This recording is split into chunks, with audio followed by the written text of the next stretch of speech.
Samantala, pinangunahan ni Pangulong Ferdinand Marcos Jr. ang pamamahagi ng tulong sa mga biktima ng sunog sa Parola Compound sa Tondo, Maynila. Yan ang umarangkadang balita ni JM Pineda.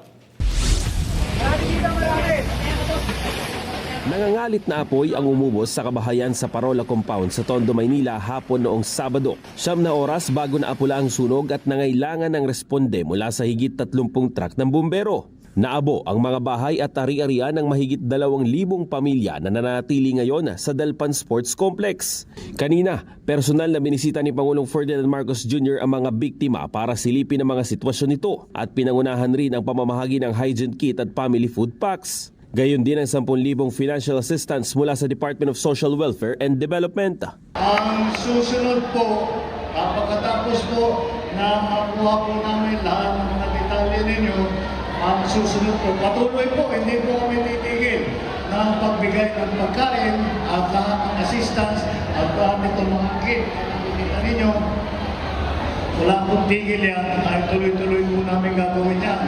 Ayon sa Pangulo, nakahanda rin ang budget para sa pabahay sa mga nasunugan. Yung housing, yung Department of Housing,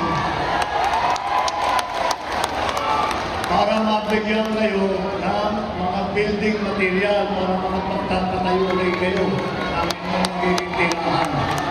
Then yung 30,000 ay galing sa National Housing Authority, pang-rebuild na yon, pang-recovery na yon. Nagbigay din ng dagdag na pinansyal na tulong ang pamahalaang lungsod ng Maynila. Papalo sa halos 50,000 pesos ang financial assistance na matatanggap ng bawat pamilya. Tiniyak naman ng Pangulo na walang maiiwan sa mga pamilyang natupok ang bahay. Dahil karamihan sa kanila, hindi alam kung saan at paano magsisimula muli matapos ang trahedya.